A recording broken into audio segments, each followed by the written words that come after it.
안녕하세요. 오늘 창세기 20장입니다. 창세기 20장, 제가 이 이야기를 시작하기 전에 여러분들께 이런 질문 한번 드려볼게요.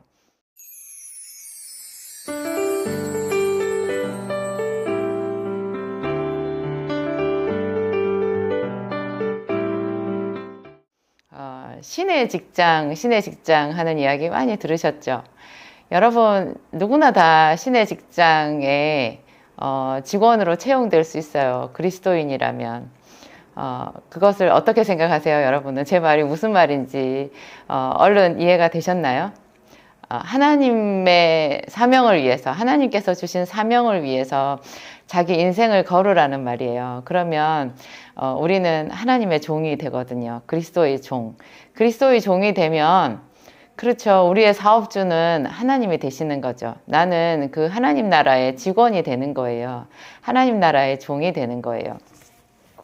제가 앞번 영상에서 말씀드렸던 부활절 UBF 여름 수양회 때 고린도전서 15장 암송 대회를 했었다, 뭐 그런 말씀 드렸잖아요. 그때 저는 이제 성경 공부를 한 서너 번밖에 하지 않은 상태에서 그냥 20살, 21살 그때 이제 그 어린 나이에 거기 아무것도 모르고 참석을 했고, 거기서 고린도전서 15장을 처음부터 끝까지 정말 진지하게 연설문 형식으로 암송하는 그 학생들을 봤어요. 저보다 다 조금씩 나이가 많은 분들이 그 고린도전서 15장 사도 바울의 부활에 대한 장엄한 연설이잖아요. 그거를 마치 대본인 것처럼 연설문 형식으로 그거를 이제 자기 것처럼, 우리 어릴 때 웅변 학원에서 뭐 웅변 배워가지고 그런 거 경진대회 나가는 친구들이 있었는데요. 뭐 그런 느낌이었어요. 근데 이제 그 내용이 고린도전서 15장이니까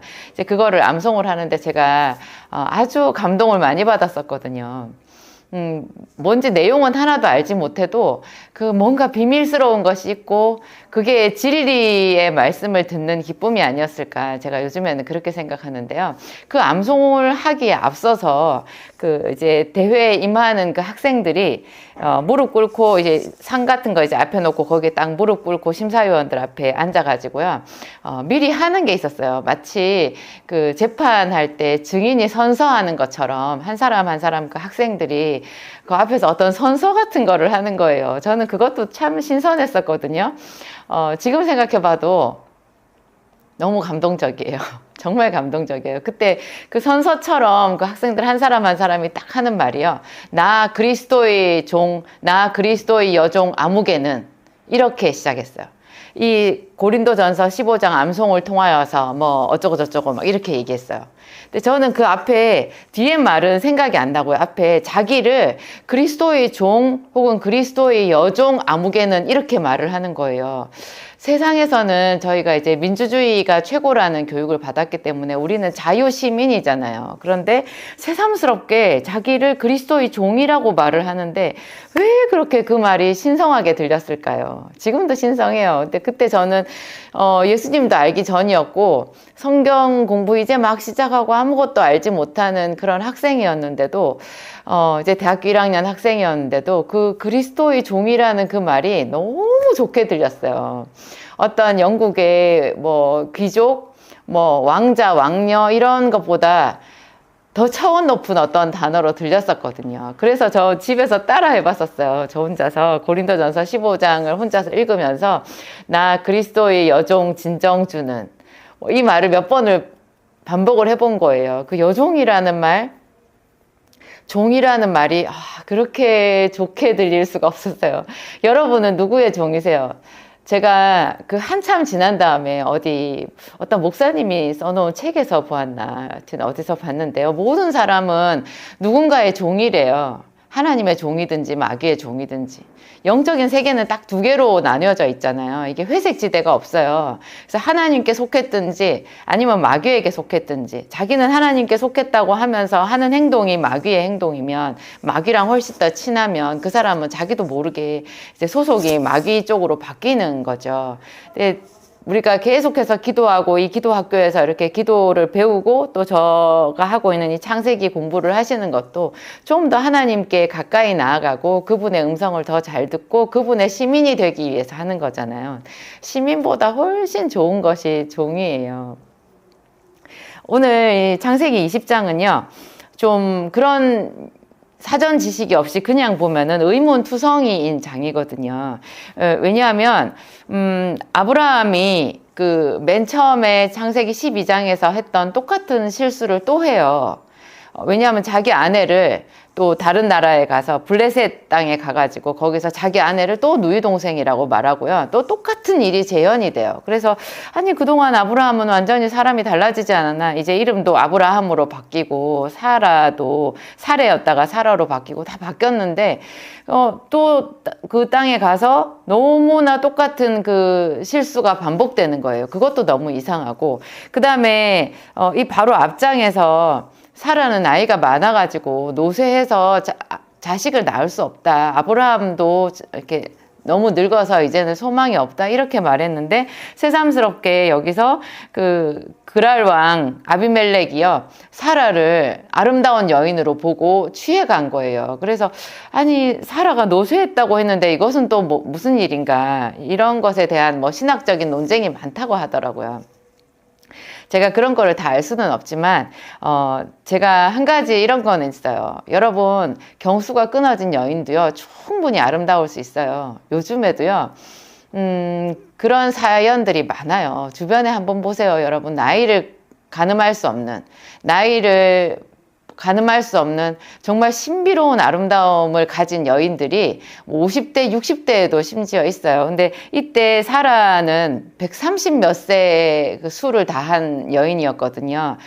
그때 아직 이제 90이 막 됐을 나이 정도인가? 그러니까 130 몇 년까지 살았던 여인 그녀의 평생을 생각해 보면 또 아브라함도 175세에 생을 마감하거든요. 그런 거를 생각해 보면 지금 우리 때랑 같이 해석을 하면 안 된다라는 게 있고요.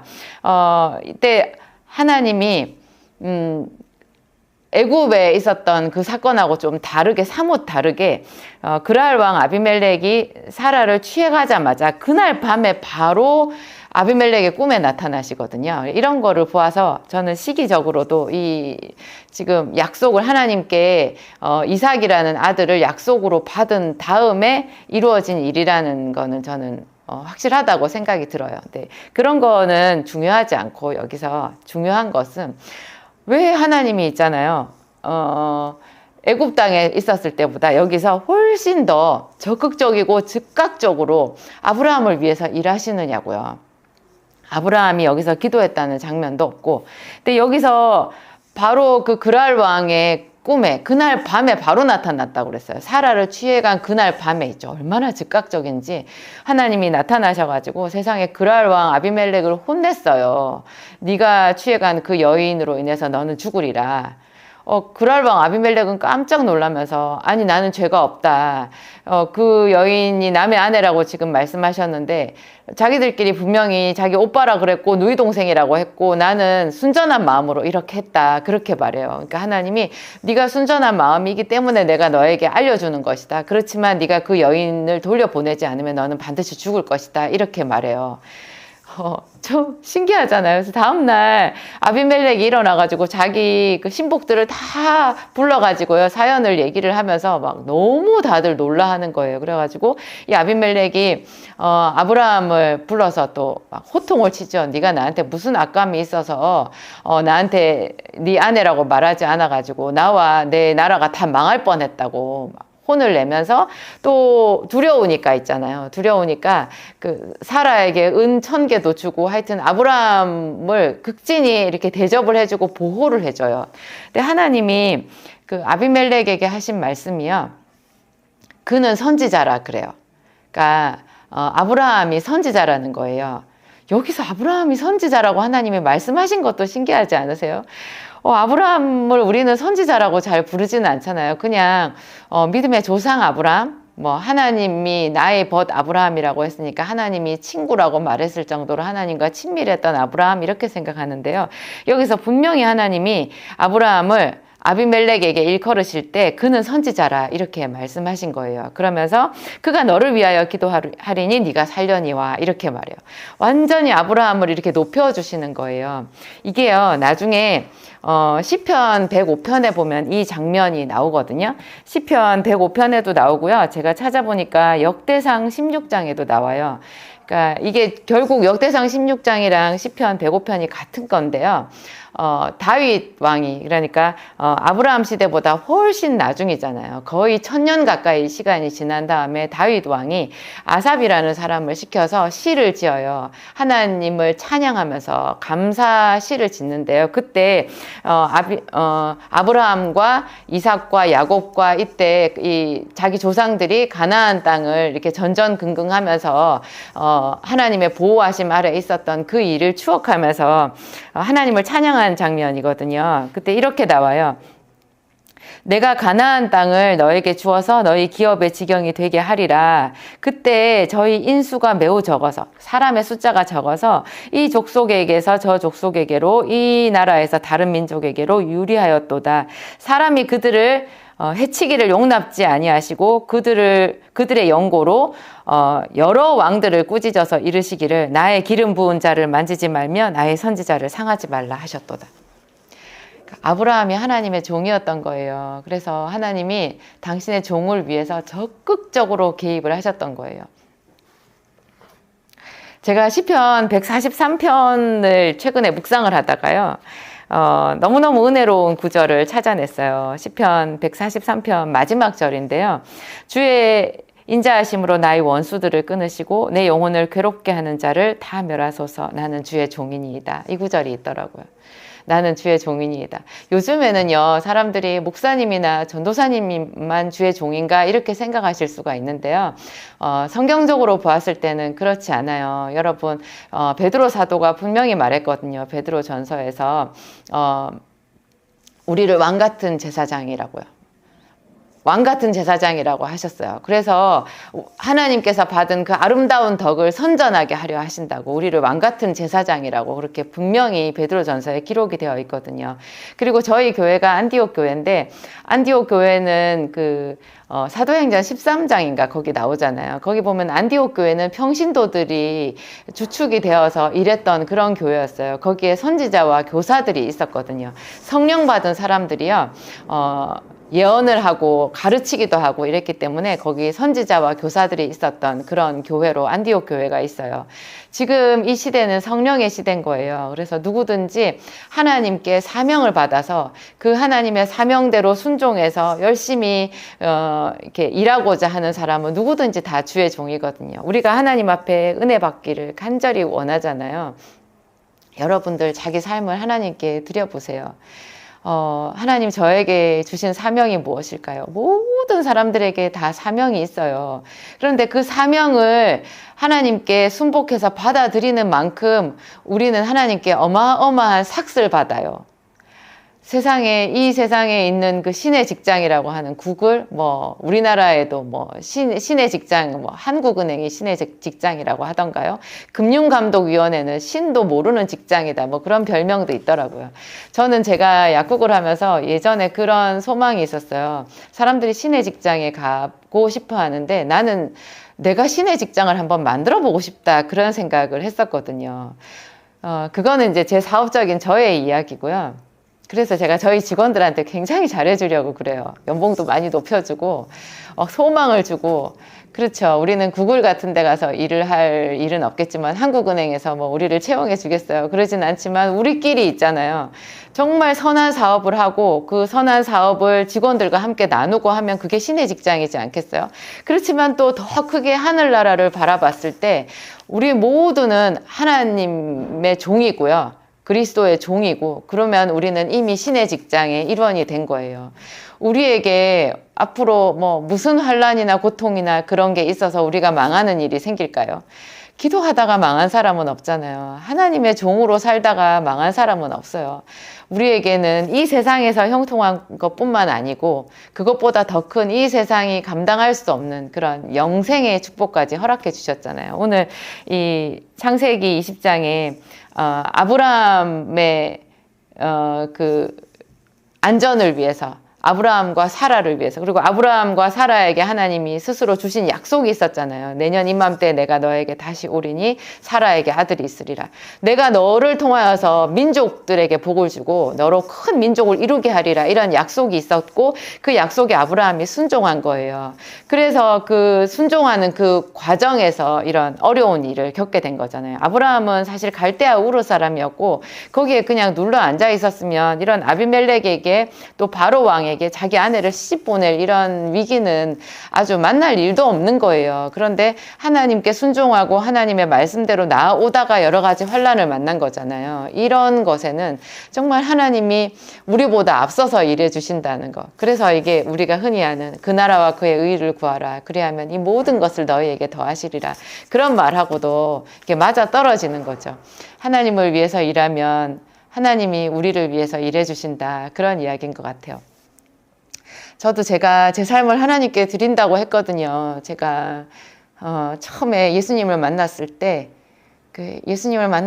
그해 여름에 제가 예수님을 만났고 제가 그해 가을쯤에 그 노래를 불렀던 것 같아요. 저 혼자서 하나님께 제 삶을 드려요. 하나님 제 삶을 드려요. 제가 하나님 위해서 살게요. 저는 어떻게 사는 게 하나님께 제 삶을 드리는 건지 잘 모르겠어요. 제가 실수도 많이 하고 어려운 일도 많이 겪고 제가 제대로 사는 건지 앞으로도 계속 의문투성이겠지만 제가 간곡하게 부탁드려요. 하나님 제 삶을 인도해 주세요. 저는 예수 그리스도를 위해서 살고 싶어요. 그렇게 제가 서원을 했어요. 근데 그 서원을 한 그대로 저는 산다고 살았는데 제가 죄도 많이 지었겠죠. 실수도 많이 했죠. 그런데요, 어떤 큰 위기에 딱 부딪혔을 때 오늘 제가 아까 말씀드렸던 그 시편 143편 끝자락 있잖아요. 나는 주의 종이니이다. 이 말이 그렇게 저한테 힘이 되더라고요. 하나님 저를 생각해 주세요. 제가 하나님만 바라보고 여기까지 왔어요. 저도 하나님의 종이에요. 저를 생각해 주세요. 저를 괴롭게 하는 사람들 좀 물러가게 해주세요. 저는 정말 하나님만 바라보고 지금 살고 있거든요. 저 사람들 너무 심하게 저를 괴롭혀요. 하나님 저를 좀 생각해 주세요. 이렇게 기도할 수 있어요. 여러분들한테도 글쎄요. 제 이야기가 어떻게 여러분들에게 들릴지는 잘 모르겠어요.